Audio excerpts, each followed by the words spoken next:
बिस्मिल्लाहिर्रहमानिर्रहीम। अस्सलाम वालेकुम स्टूडेंट्स, आज हम अपना लेक्चर नंबर 15 स्टार्ट करेंगे। लेक्चर नंबर 15 से हम स्टार्ट लेंगे यूनिट नंबर 3 का, जो कि है periodic table and periodicity of properties. इस लेक्चर को देखने के बाद, इस लेक्चर को सुनने के बाद आप इस काबिल होंगे कि आप डिस्टिंग्विश कर पाए पीरियड्स और ग्रुप्स के दरमियान, यानी पीरियोडिक टेबल की में जो पीरियड्स और ग्रुप्स हैं उनके दरमियान आप फ़र्क कर पाएंगे। सिंपल पीरियोडिक लॉ क्या होता है, किस बेसिस पे बना है, वो बता पाएंगे। आप एलिमेंट्स को क्लासिफाई करना जान जाएंगे और पीरियोडिक टेबल में ब्लॉक्स जो है S block, P block, D block, F blocks, उनकी कौन सी लोकेशंस है वो फाइंड आउट कर सकेंगे और पीरियोडिक टेबल की क्या शेप है वो आप जान सकेंगे और कौन कौन सी फैमिलीज पीरियोडिक टेबल में होती है ये भी आप बता सकेंगे किसी भी एग्ज़ाम में, किसी भी लेक्चर के दौरान। सबसे पहले इंट्रोडक्शन देख लेते हैं। अब इंट्रोडक्शन में पहला सवाल तो ये है कि क्लासिफिकेशन की ज़रूरत क्यों हुई। ठीक है, कि हम कह तो रहे हैं कि क्लासिफिकेशन की एलिमेंट्स की साइंटिस्ट ने, लेकिन सवाल ये है कि क्लासिफिकेशन की ज़रूरत क्या थी। हम एलिमेंट्स को वन बाय वन क्यों नहीं पढ़ते गए।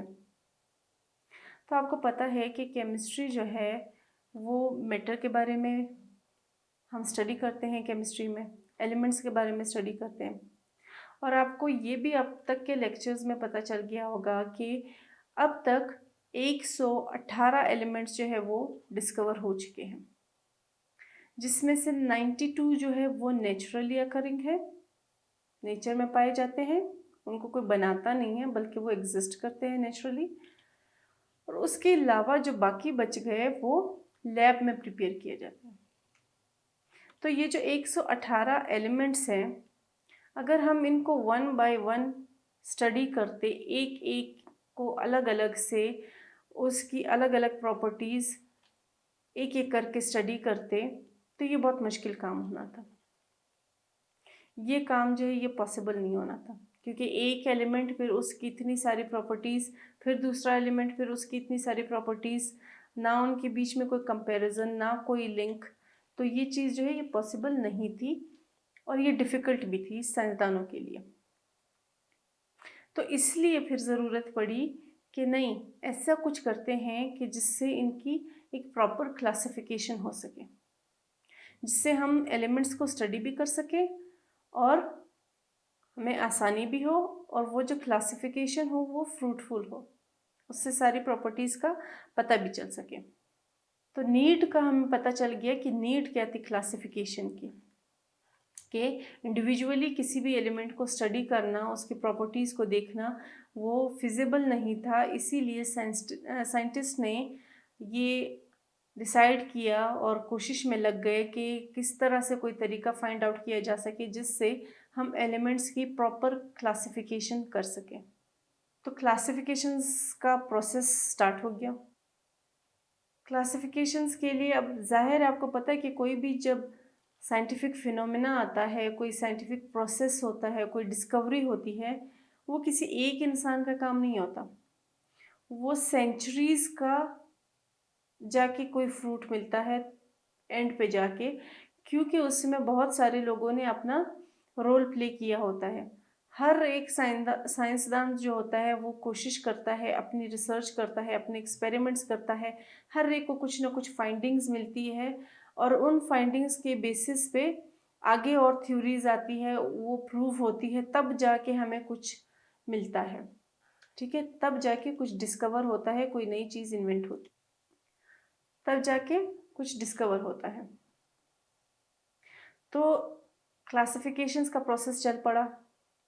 अब जो अर्ली क्लासिफिकेशंस थी उनमें बहुत सारे एरर्स थे, लेकिन वक्त के गुज़रने के साथ साथ मज़ीद एक्सपेरिमेंट्स होते गए, मज़ीद जो है थ्योरीज पेश होती गई और क्लासिफिकेशंस में प्रिसीजन आती गई, यानी क्लासिफिकेशंस जो थे वो बेहतर होते गए। तो जो पहली कंपैरेटिवली बेहतर क्लासिफिकेशन थी वो डॉबरिनर ने दी थी, जो कि एक जर्मन साइंटिस्ट थे। उन्होंने ये क्लासिफिकेशन 1820 में दी थी। ठीक है, 1820 में डॉबरिनर ने ये कहा था कि एलिमेंट्स को ट्राइड्स की फॉर्म में क्लासिफाई किया जा सकता है। ट्राई का मतलब होता है 3, यानी उनके 3 के ग्रुप्स जो है बना के हम आइडेंटिफाई कर देंगे। हर ग्रुप में 3 एलिमेंट्स होंगे और हम हर ग्रुप को पढ़ते जाएंगे, उसकी स्टडी करते जाएंगे। इस तरह से एलिमेंट्स जो है उनको स्टडी करने में आसानी हो जाएगी। तो डॉबरिनर की इस क्लासिफिकेशन को ट्राइएड्स का नाम दिया गया। क्यों? क्योंकि हर ग्रुप में उसने कहा कि 3 मेंबर्स होंगे। अच्छा जी, फिर जब ये थ्योरी या ये क्लासिफिकेशन सामने आई, तो जब वो प्रैक्टिकली इवॉल्व हुई, जब वो प्रैक्टिकली उसको काम लिया गया, उससे स्टडी ली गई, तो तब क्या हुआ कि वो भी इतनी इफेक्टिव नहीं लगी साइंसदानों को। फिर जो नेक्स्ट क्लासिफिकेशन का कॉन्सेप्ट था वो दिया इंग्लिश साइंटिस्ट ने, न्यूलैंड ने। न्यूलैंड ने 1865 में क्लासिफिकेशन का कॉन्सेप्ट दिया। उसने अपना क्लासिफिकेशन का कॉन्सेप्ट प्रेजेंट किया और उस क्लासिफिकेशन के कॉन्सेप्ट के अकॉर्डिंग न्यूलैंड ने ये कहा कि 3 के बजाय ऑक्टेव्स का रूल यूज़ करना चाहिए, यानी जो एलिमेंट्स है उनको लॉ ऑफ ऑक्टेव्स के थ्रू जो है। तो न्यूलैंड ने ये कहा 1865 में कि नहीं, क्योंकि ट्राइड्स का कॉन्सेप्ट इतना इफेक्टिव नहीं था, तो ऐसा करते हैं कि एलिमेंट्स को लॉ ऑफ ऑक्टेव्स के बेसिस पे अरेंज कर लेते हैं, उनको क्लासिफाई कर लेते हैं। अब ऑक्टा का मतलब आपको पता होगा कि ऑक्टा का मतलब होता है 8, यानी उसने कहा कि 3 के बजाय हम ऐसा करते हैं कि एलिमेंट्स को 8 के ग्रुप्स बना देते हैं, यानी एक ग्रुप में 8 एलिमेंट्स रख देते हैं, तब ज़्यादा इजी हो जाएगा। लेकिन फिर प्रैक्टिकली जब उसको परफॉर्म किया गया तो वो भी इफेक्टिव नहीं लगा। जो सबसे इफेक्टिव काम रहा पीरियोडिक टेबल के आने में, पीरियोडिक टेबल के बनने में, वो था मेंडलीव। मेंडलीव जो है वो एक रशियन केमिस्ट थे। उन्होंने 1869 में पीरियोडिक टेबल दिया, अपना पीरियोडिक टेबल का कॉन्सेप्ट दिया। उस पीरियोडिक टेबल में मेंडलीव ने ये कहा था कि बात ये नहीं है कि आप ग्रुप्स 3 के बनाओ या आप ग्रुप्स 8 के बनाओ। बात ये है कि एलिमेंट्स को किस बेसिस पे प्लेस किया जाएगा उन ग्रुप्स में उस पीरियोडिक टेबल में। तो अकॉर्डिंग टू मेंडलीव वो कहते हैं कि एलिमेंट्स को एटॉमिक मासेस के बेसिस पे आइडेंटिफाई किया जाए और एटॉमिक मासेस के बेसिस पे पीरियोडिक टेबल में प्लेसमेंट दी जाए। तो यहाँ पे ट्राइएड्स और ऑक्टेव्स का कोई डिस्कशन नहीं हुई, बल्कि उसने कहा कि ऐसा करते हैं कि एटम्स को एटॉमिक मासेस की बेस पे प्लेस करते हैं। ये आप देखिए, ये मेंडलीव का जो पीरियोडिक टेबल था उसने ऐसे पीरियोडिक टेबल दिया था। इस पीरियोडिक टेबल में आप देखो, जैसे हाइड्रोजन है, हाइड्रोजन का atomic number modern periodic table के अकॉर्डिंग आपको पता है कि 1 है। हाइड्रोजन का एटॉमिक मास नंबर 1.01 है। तो अब इस पीरियोडिक टेबल में अगर आप देखोगे तो आपको पता चलेगा कि यहाँ पे आपको एटॉमिक नंबर्स नज़र नहीं आ रहे हैं। ठीक है, मेंडलीव के पीरियोडिक टेबल में आपको एटॉमिक नंबर्स नज़र नहीं आ रहे हैं, बल्कि मेंडलीव के पीरियोडिक टेबल में आपको सिंबल्स नज़र आ रहे हैं और उसके साथ हर एक एलिमेंट के साथ एक नंबर नज़र आ रहा है और वो नंबर है एटॉमिक मास नंबर। तो मेंडलीव ने अपने पीरियोडिक टेबल में एलिमेंट्स की क्लासिफिकेशन एटॉमिक मासेस की बेस पे कर ली थी। ठीक है, तो मेंडलीव का पीरियोडिक टेबल कुछ इस तरह से दिखता था। अच्छा जी, ये तब की बात है जब प्रोटॉन्स की डिस्कवरी नहीं हुई थी। अब जब प्रोटॉन्स की डिस्कवरी हो गई, काम तो आपको पता है कि साइंटिफिक जो प्रोसेस होता है वो नहीं रुकता, रिसर्चेज होती रहती है, रिजल्ट्स आते रहते हैं, नए डेटा मिलते रहते हैं। तो जब प्रोटॉन्स की डिस्कवरी हुई तब क्या हुआ कि ये जो क्लासिफिकेशन थी ये एटॉमिक मासेस से ट्रांसफ़र होके एटॉमिक नंबर्स पे आ गई। एटॉमिक नंबर्स आपको पता है कि नंबर ऑफ प्रोटॉन्स किसी भी एटम में कितने प्रोटॉन्स एग्जिस्ट करते हैं, उनका जो नंबर है वो कहलाता है एटॉमिक नंबर।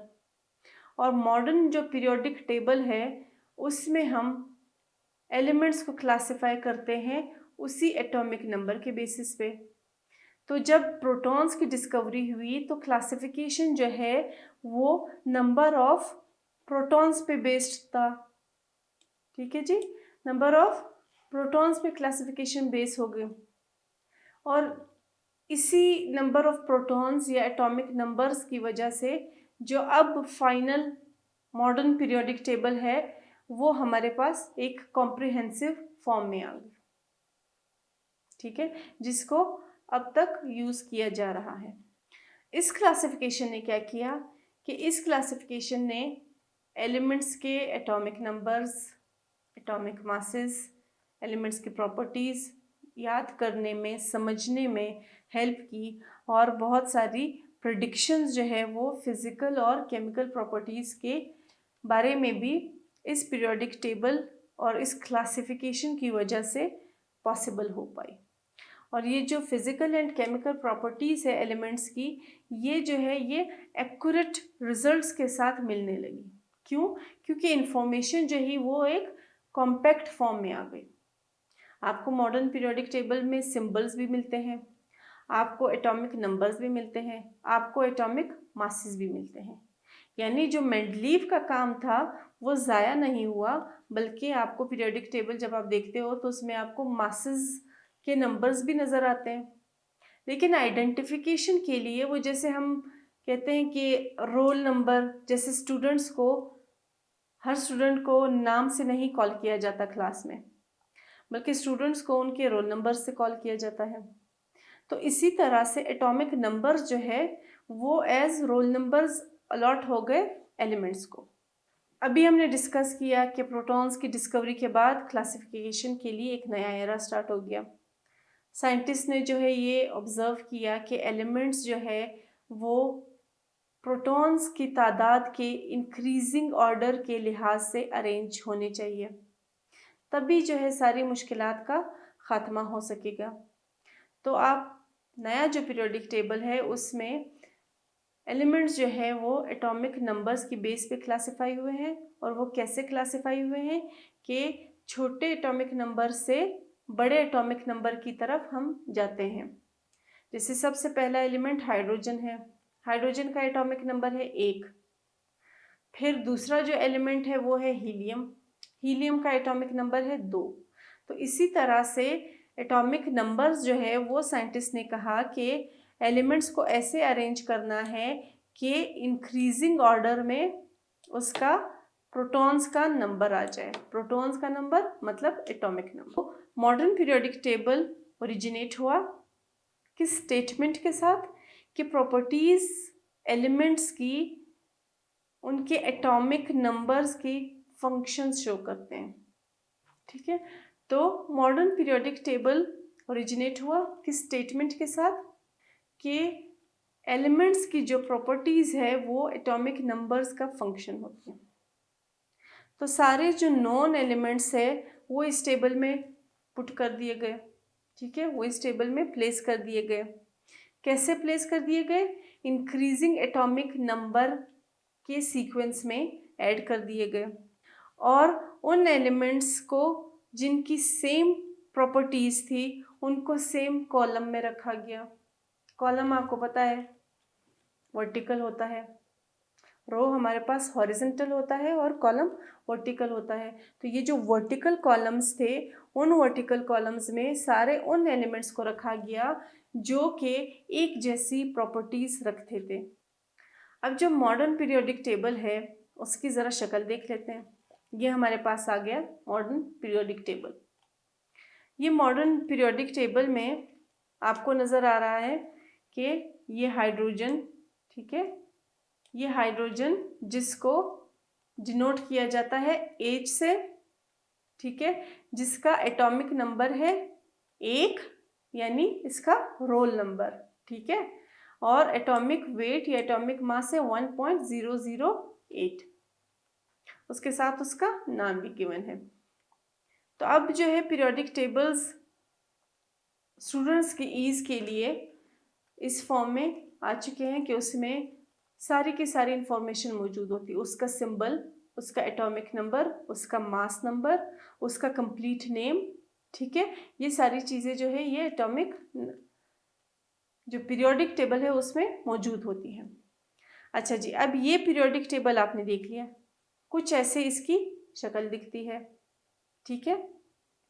तो हम वापस ज़रा पीछे आ जाते हैं कि मॉडर्न पीरियोडिक टेबल जो है उसमें जो कॉलम्स है, ये देखिए, ये हमारे पास जो कॉलम्स है, ठीक है, जैसे ये पहला कॉलम है जिसमें हमारे पास हाइड्रोजन है, लिथियम है, सोडियम है, पोटाशियम है, रुबिडियम है, ठीक है, सीजियम है और फ्रेंशियम है। ये हमारे पास आ गया कॉलम, ठीक है जी। तो ये जो कॉलम है, इन कॉलम को हम कहते हैं ग्रुप्स। जो वर्टिकल कॉलम में एलिमेंट्स प्लेस किए गए हैं उन हर एक वर्टिकल कॉलम को हम ग्रुप का नाम देते हैं, ठीक है जी। फिर हम आ जाते हैं रोज पे, क्योंकि दोनों चीज़ें चल रही है ना साथ साथ। यहाँ पे ऐसे हमारे पास कॉलम आ रहा है और यूं जो एलिमेंट्स प्लेस किए गए हैं वो हमारे पास रोज आ रही हैं।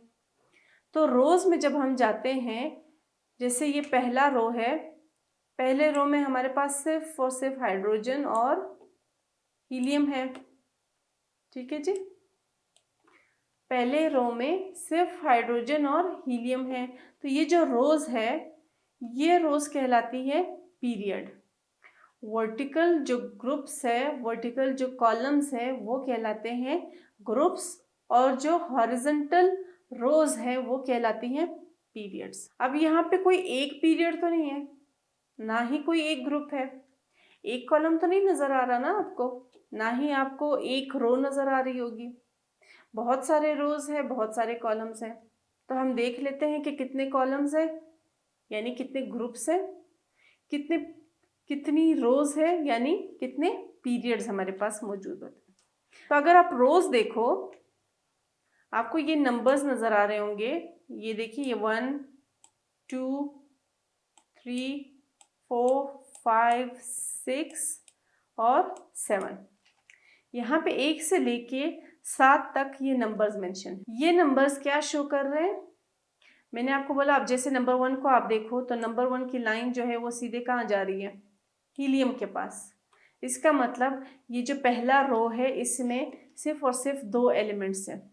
2 एलिमेंट्स कौन कौन से, हीलियम और हाइड्रोजन।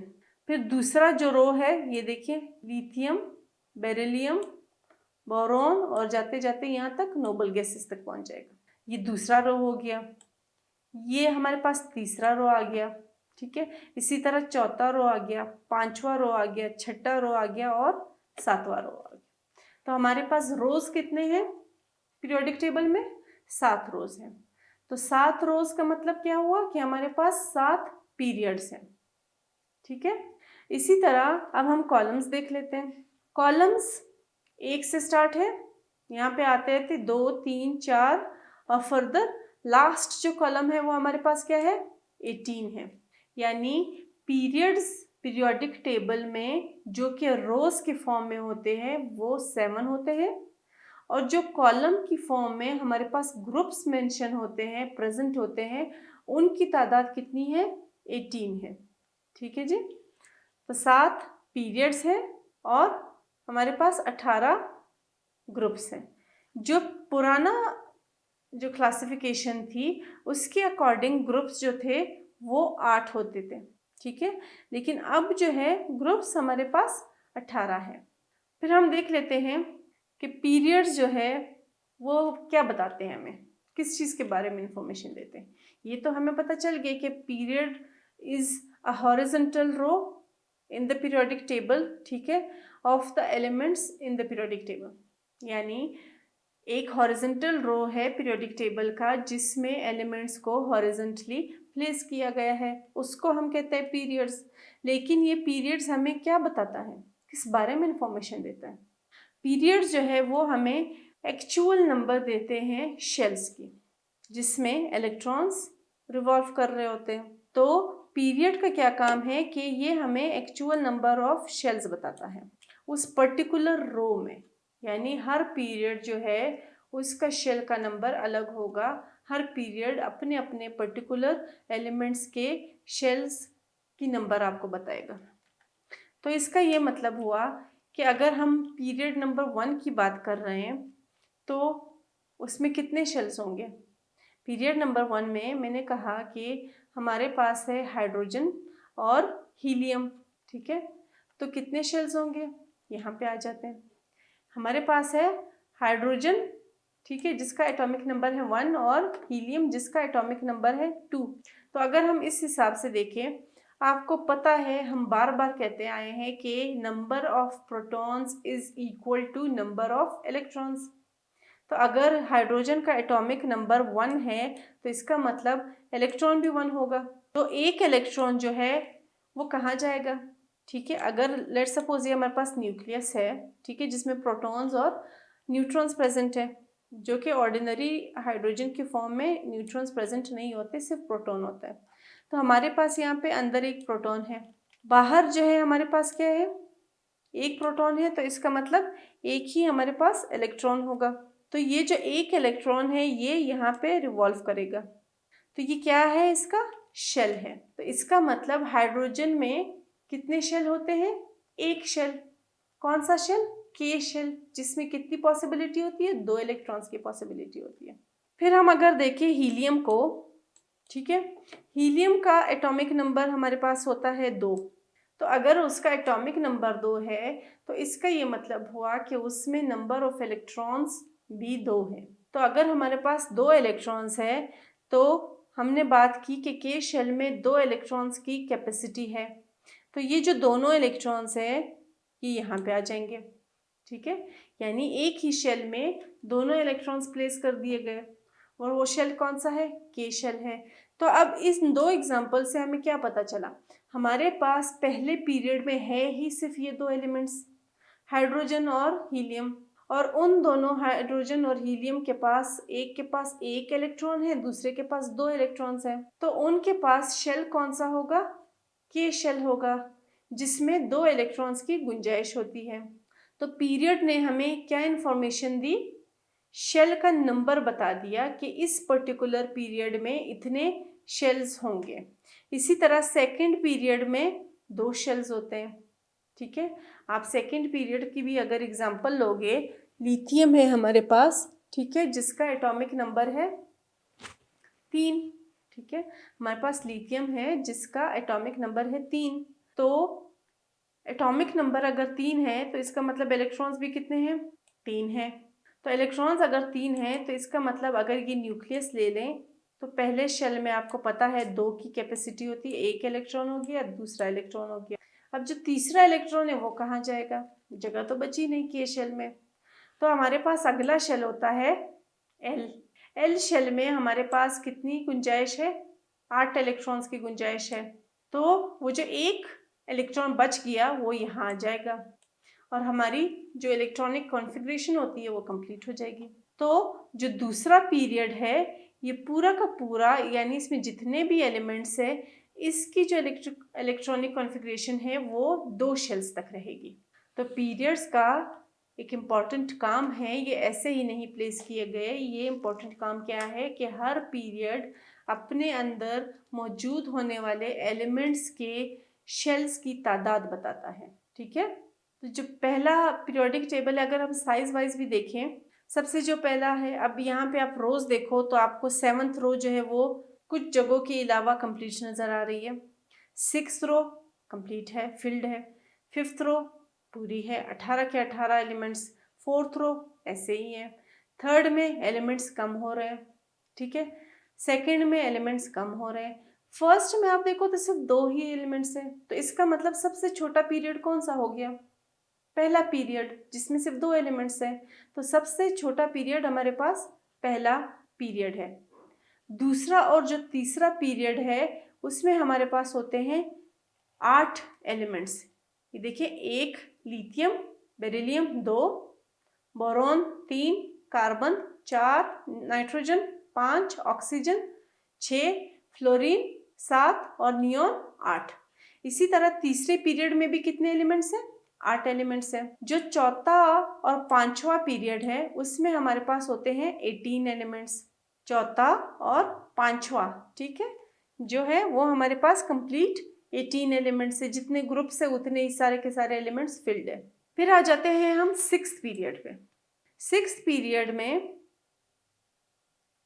32 एलिमेंट्स हैं, ठीक है, 6th पीरियड में 32 एलिमेंट्स हैं।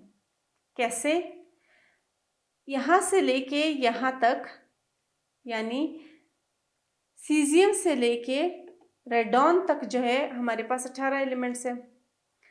फिर आपको ये बता दें कि ये जो है लेंथेनाइड्स जो है, यानी ये जो लास्ट की रो है ऊपर वाली, ये भी 6th पीरियड का हिस्सा है, तो इसलिए हमारे पास 32 एलिमेंट्स आ गए। तो ये जो पीरियड है 6th पीरियड, वो सबसे लॉन्गेस्ट पीरियड होता है। असल में यहाँ पे बात क्या है कि ये जो आपको 2 रोज नज़र आ रही है, जिसकी हमने बात नहीं की, इसकी हम आगे बात करेंगे, लेकिन यहाँ तक ये आपको बताती चलूँ कि ये जो 2 रोज हैं, ये पहला 6th पीरियड का हिस्सा है और दूसरा जो है वो 7th पीरियड का हिस्सा है। इनको पीरियोडिक टेबल से यहाँ से लिया गया है, ठीक है, ये जो लेंथेनाइड और एक्टिनाइड्स है यहाँ से लिए गए हैं। यानी आप यहाँ पे देखो तो आप देखो लेंथेनम का जो एटॉमिक नंबर है वो है 57, लेकिन 57 के बाद हम आ गए हैं 72 पे हेफनियम के, तो 53, 58 से लेके 71 तक एलिमेंट्स यहाँ पे हैं।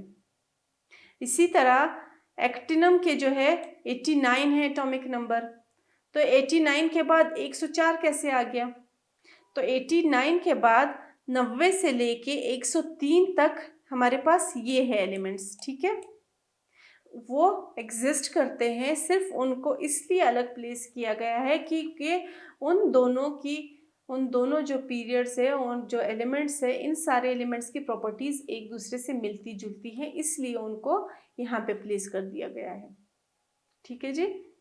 तो इस हिसाब से जब हम देखेंगे तो हमारे पास पीरियड नंबर 6 में 32 एलिमेंट्स होंगे और ये सबसे लंबा पीरियड होगा। पीरियड नंबर 7 इनकम्प्लीट पीरियड कहलाता है। क्यों, आपको ये जो स्पॉट्स नज़र आ रहे हैं, ये ब्लैंक्स जो हैं, ये क्या बता रहे हैं कि इनमें खाली जगह भी रखी हुई है। ये खाली जगह क्यों रखी हुई है, इसलिए रखी हुई है कि फर्दर कोई डिस्कवरी होगी तो उनको प्लेस किया जा सके, तो इसलिए 7th पीरियड को हम इनकम्प्लीट पीरियड कहते हैं, ठीक है जी। ये जो 7th पीरियड के 7th और 6th पीरियड के एलिमेंट्स वहाँ पे प्लेस किए गए हैं, उनको नाम दिया गया है लेंथेनाइड्स और एक्टिनाइड्स सीरीज का, ठीक है। आप देखिए यहाँ पे लेंथेनाइड्स और एक्टिनाइड्स क्यों अलग किया गया है, क्योंकि प्रॉपर्टीज सेम है, इनकी सिमिलर है, लेकिन हिस्सा किन किन का है। लेंथेनाइड्स जो है वो पीरियड नंबर 6 का हिस्सा है और एक्टिनाइड्स जो है वो पीरियड नंबर 7 का हिस्सा है। फिर हम देखते हैं कि ग्रुप्स हमने डिस्कस कर लिया कि जो कॉलम में होते हैं वो ग्रुप्स होते हैं, और मॉडर्न पीरियोडिक टेबल में हमारे पास कितने ग्रुप्स हैं, 18 ग्रुप्स हैं, ठीक है। तो जो 18 ग्रुप्स है मॉडर्न पीरियोडिक टेबल में, वो प्रीवियसली पुराने जो तरीका था पीरियोडिक टेबल का, उसमें कितने हुआ करते थे, 8 हुआ करते थे, ठीक है। ग्रुप जो है उसको फैमिली का भी नाम दिया जाता है, ठीक है। फैमिली का नाम कैसे दिया जाता है कि जो पहला एलिमेंट होता है किसी भी ग्रुप का, कुछ एलिमेंट्स इतने फेमस है कि उनके ग्रुप के जो सारे एलिमेंट्स हैं उनको उनके नाम से आइडेंटिफाई किया जाता है। जैसे कार्बन कितना ज़्यादा यूज़ होता है, कार्बन 12 जो है बहुत ज़्यादा यूज़ होता है, ठीक है। तो कार्बन के ग्रुप में जितने भी एलिमेंट्स हैं उस ग्रुप को हम नाम दे देते हैं कार्बन की फैमिली, यानी कार्बन उनका हेड और बाकी सारे उनकी फैमिली। तो जो फेमस एलिमेंट्स होते हैं उनके नाम पे कुछ ग्रुप्स को नाम दिए गए हैं। ग्रुप्स जो है उनकी नेमिंग कैसे है, अगर आप यहाँ पे वापस पीछे डायग्राम पे आ जाओ तो जो ग्रुप्स है उनको इंग्लिश डिजिट्स में लिखा गया है 1 2 3 4 5 और 18 तक। सही। यहाँ पे आपको एक और भी चीज नजर आ रही होगी, रोमन 1A 2A, ठीक है, 3B 4B। तो पहले जो ग्रुप्स होते थे वो रोमन गिनती से जाने जाते थे, लेकिन अब जो है वो इंग्लिश डिजिट से जाने जाते हैं। ये चीज याद रखिएगा। पहले उसको 1A 1B करके जाना जाता था, अब जो है 1 से लेके सिंपली 18 तक ग्रुप्स के नाम दिए गए हैं। ठीक है जी। फिर क्या है कि ग्रुप्स जो है उनको अगेन हमने बात की कि स्पेसिफिक नेम से पुकारा जाता है। कुछ ग्रुप्स जो है उनको उनके पहले एलिमेंट के नाम से जाना जाता है। जैसे हमारे पास है ग्रुप नंबर 14, कार्बन फैमिली कहते हैं हम इसे, कार्बन की फैमिली, ठीक है। Group number 15 nitrogen family. Group number 16 oxygen family. अब ये जो कार्बन नाइट्रोजन ऑक्सीजन है ये आपको भी पता है कि ये काफ़ी फेमस एलिमेंट्स है, ठीक है, बहुत ज़्यादा यूज़ होते हैं, बहुत ज़्यादा स्टडी में भी याद किए जाते हैं। तो ये जो एलिमेंट्स हैं, इस एलिमेंट ये जो 3 एलिमेंट्स है, ये तीनों एलिमेंट्स जिन जिन ग्रुप्स में मौजूद हैं, यहाँ पे हम आ जाते हैं डायग्राम पे। ये देखिए हमारे पास ग्रुप नंबर 14, ठीक है, 15 और 16 क्या है, कार्बन नाइट्रोजन और ऑक्सीजन। तो कार्बन के ग्रुप को कार्बन फैमिली कहा जाता है, यानी कार्बन से लेके फ्लोरोवियम यानी कार्बन से लेके फ्लोरोवियम तक सारे क्या कहलाते हैं, कार्बन फैमिली, नाइट्रोजन फैमिली और ऑक्सीजन फैमिली। तो उनको उनके हेड के नाम से जाना जाता है, और वो हेड किस बुनियाद पे बना है, क्योंकि वो बहुत कॉमनली यूज होता है। कुछ जो एलिमेंट्स है उनको पर्टिकुलर नाम दिए गए हैं। जैसे ग्रुप 1 को हम कहते हैं अल्कली मेटल्स, ग्रुप 2 को हम कहते हैं alkaline earth metals, group number 16 को हम कहते हैं चाल्कोजेंस। ग्रुप नंबर 16 के 2 नाम हो गए। अभी हम कह रहे थे ना कि ग्रुप नंबर 16 का एक नाम जो है वो ये है कि वो ऑक्सीजन फैमिली है, दूसरा नाम उसका ये है कि चाल्कोजेंस भी कहते हैं। तो कुछ ग्रुप्स के 2 नाम भी होते हैं। ग्रुप नंबर 17 हेलोजेंस कहलाता है, और group number 18 famous group noble gases, जो कि मोस्ट स्टेबल होता है एटॉमिक फॉर्म में भी। तो ठीक है, यहाँ तक क्लियर हो गया होगा कि ग्रुप्स के नाम जो है कुछ को तो पर्टिकुलर नाम दिए गए हैं, और कुछ ग्रुप्स को उनके जो फर्स्ट एलिमेंट्स होते हैं उनके नामों से जाना जाता है, और उनको फैमिली का नाम भी दिया जाता है। ठीक है, जहाँ पे फर्स्ट एलिमेंट की बात होती है वहाँ पे हम ग्रुप्स को फैमिली भी कह देते हैं। टेबल है जिसमें हमारे पास ग्रुप्स है और ग्रुप्स के नाम से। पहले ग्रुप को अल्कली मेटल्स कहा जाता है, दूसरे को अल्कलाइन अर्थ मेटल कहा जाता है, तीसरे को बोरॉन फैमिली, 14 को कार्बन फैमिली, 15 नाइट्रोजन फैमिली या चाल्कोजेंस भी, 16 ऑक्सीजन फैमिली, 17 हेलोजेंस और 18 नोबल गैसेस। तो ये सारे इनके नाम हो गए। ये भाई ये यहाँ पे ये इंटरेस्टिंग इन्फॉर्मेशन शेयर हुई है, यहाँ पे ये इंटरेस्टिंग इन्फॉर्मेशन शेयर हुई है जिसके बारे में हम बात कर चुके हैं। तो वो क्या है कि जो ओल्डर फैशन था, जो पुराना तरीका था पीरियोडिक टेबल का, उसमें ग्रुप्स को रोमन अददों में लिखा जाता था, और अब जो है अब उनको इंग्लिश नंबर्स में लिखा जाता है। फिर हम देख लेते हैं कि एक एक्टिविटी गिवन है आपके बुक में, एक्टिविटी नंबर 3.1। उसमें आपसे कहा गया है कि आप ऐसा करें कि जो ग्रुप नंबर 17 है यानी हेलोजेंस, उसके बारे में आप ये बताएं कि उनमें क्या क्या सिमिलैरिटीज है, क्योंकि हमने पीछे बात की ना कि ग्रुप्स में जो एलिमेंट्स होते हैं वो क्या करेंगे, सिमिलर प्रॉपर्टीज रखेंगे। तो यहाँ पे हमसे पूछा जा रहा है कि आप ऐसा करें कि हेलोजेंस में कौन कौन सी प्रॉपर्टीज सिमिलर है, आप उनके बारे में बात कर लें। तो हम देखेंगे कि हेलोजेंस का जो मेल्टिंग और बॉइलिंग पॉइंट होता है वो लो होता है, यानी हेलोजेंस में जितने भी मेंबर्स हैं उन सब का मेल्टिंग और बॉइलिंग पॉइंट लो होगा। कौन कौन से मेंबर्स हैं ज़रा देख लीजिए। हमारे पास हेलोजेंस में ये हो गया 17 group, fluorine, chlorine, bromine, iodine, ठीक है, ये सारे हमारे पास क्या है, हेलोजेंस कहलाते हैं। अब इन हेलोजेंस में प्रॉपर्टीज क्या सेम है कि इन सब के मेल्टिंग पॉइंट भी कम होंगे, बॉइलिंग पॉइंट भी कम होंगे, ठीक है। और ये सारे जो है ये एसिड बनाएंगे जब हाइड्रोजन के साथ कंबाइन होंगे, सबकी ये प्रॉपर्टी है, ठीक है। और ये सारे जो है क्योंकि पीरियोडिक टेबल में ये सबसे रिएक्टिव ग्रुप है, तो क्योंकि ये हाईली रिएक्टिव है इसलिए ये टॉक्सिक भी होंगे, ठीक है, क्योंकि जल्दी से किसी के भी साथ रिएक्ट कर जाते हैं। ये रेडिली कंबाइन होते हैं मेटल्स के साथ सॉल्ट बनाने के लिए। तो अगर मेटल्स के साथ कंबाइन होते हैं इसका मतलब ये खुद क्या है, नॉन मेटल्स हैं, ठीक है। इनके जो वैलेंस इलेक्ट्रॉन्स है 7 होते हैं आउटर मोस्ट शेल में, यानी जो आखिरी शेल होता है उसमें 7 इलेक्ट्रॉन्स आ जाते हैं इनके, ठीक है। हाईली रिएक्टिव होते हैं और इलेक्ट्रोनेगेटिव होते हैं। इलेक्ट्रोनेगेटिव यानी इलेक्ट्रॉन्स लेने वाले, इलेक्ट्रॉन्स किसी से भी ले सकते हैं। तो इसलिए यहाँ पे एक चीज़, एक एडिशनल इन्फॉर्मेशन ये भी देती जाऊँ कि जो ग्रुप 1 है और ग्रुप 17 है इनके बीच में सबसे ज़्यादा स्टेबल बॉन्ड बनते हैं, सबसे ज़्यादा स्टेबल कंपाउंड्स बनते हैं। वजह क्या है कि जो पहला ग्रुप है उसकी ये टेंडेंसी है कि वो हमेशा इलेक्ट्रॉन्स देते हैं, और जो 17 ग्रुप है उसकी ये टेंडेंसी है कि वो इलेक्ट्रॉन्स लेते हैं। तो इसलिए ये दोनों ही हाईली रिएक्टिव है, तो इसलिए ये सबसे ज़्यादा स्टेबल बॉन्ड्स बनाते हैं। और ये जो 17th ग्रुप है ये सारे डाई एटॉमिक मॉलिक्यूलर फॉर्म में पाए जाते हैं, यानी जब ये प्योर फॉर्म में स्टे करेंगे तो ये एटॉमिक, सिंगल एटॉमिक फॉर्म में, जैसे हम आयोडीन की बात कर लेते हैं तो आयोडीन अकेले एक आयोडीन एटम एग्जिस्ट नहीं करेगा, बल्कि नेचर में I2 की फॉर्म में एग्जिस्ट करेगा, यानी 2 आयोडीन के एटम्स डाई एटॉमिक मॉलिक्यूल बना के ही स्टे कर सकते हैं।